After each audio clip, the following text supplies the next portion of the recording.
په دغه صحابو کې یو صحابیو نوم یې زده کړی عبدالله ابن زید رضی الله عنه. مخکې که نوم یې زده کوئ د لیکنو ابن عبدالرب،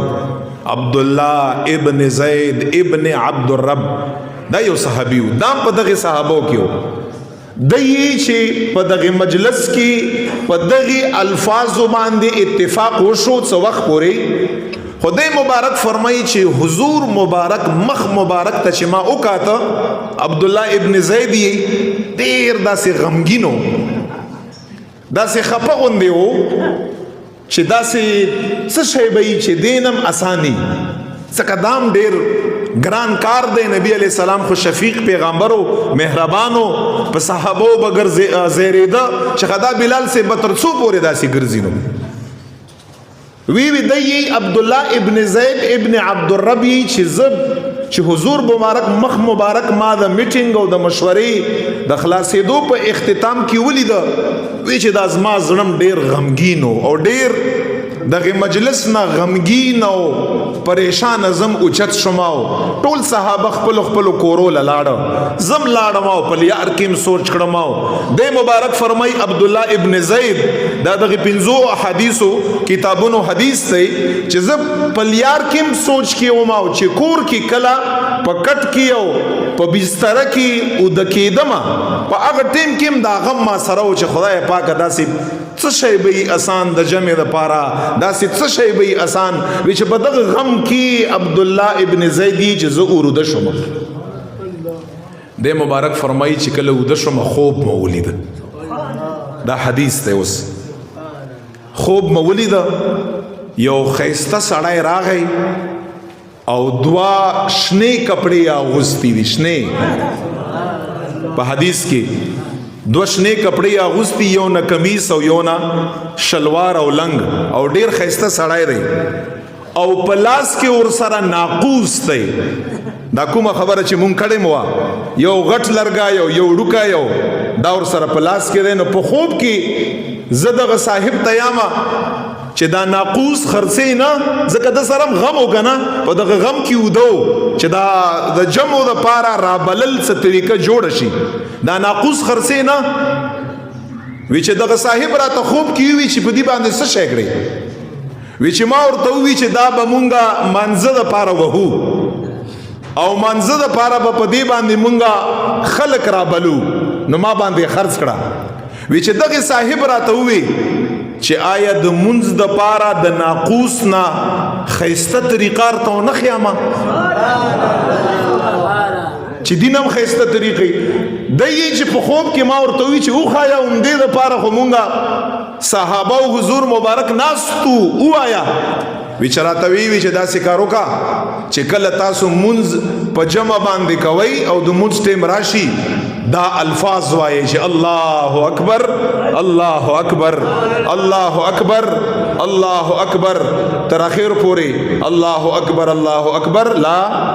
اله الا الله. دا کلمات یې راته وښوده، دا وایي کنه وی چې دا خو ډېر ښایسته کلمات دي. بس دی مبارک فرمایي چې شپه څنګه تیره شوه سبیره اوچت شومه په منډه منډه باندې تیز تیز نبی علیہ السلام مبارک لرالم. وی چې ما ورته فرمایل یا رسول الله مبارک بیگا خو ما داسې داسې خوب لیدلی، څنګه خوب د لیدلی؟ هغه ټول خوب ما ورته بیان کا، ښایسته کسو په لاس کې ناقوسو ما تر اخیشته د جمع د رابلنې د پاره ما ته وی چې دې نه ښایسته الفاظ درته ونه ښایمه یا رسول الله مبارک الفاظ یې راته وښوده. حضور مبارک ورته فرمایي ووایه هغه الفاظ، ورته فرمایي الله اکبر الله اکبر چې کوم اذان کلمات دي او دا ډومبنی کال د هجرتو کلی چې دا الفاظ ورته ختم کړه پیغمبر علیہ السلام ورته فرمایي ستا دا خوب په حق او پر اختیا باندې لیدلی. حضور مبارک یې تایید وکړ صحیح دی دلای بس دا ډیره ښایسته طریقه نن نه پس بس مونږ دا طریقې ورشه بلال حبشي راوغواړه او ورته یې چې خیر دی خوب خو تا لیدلی دی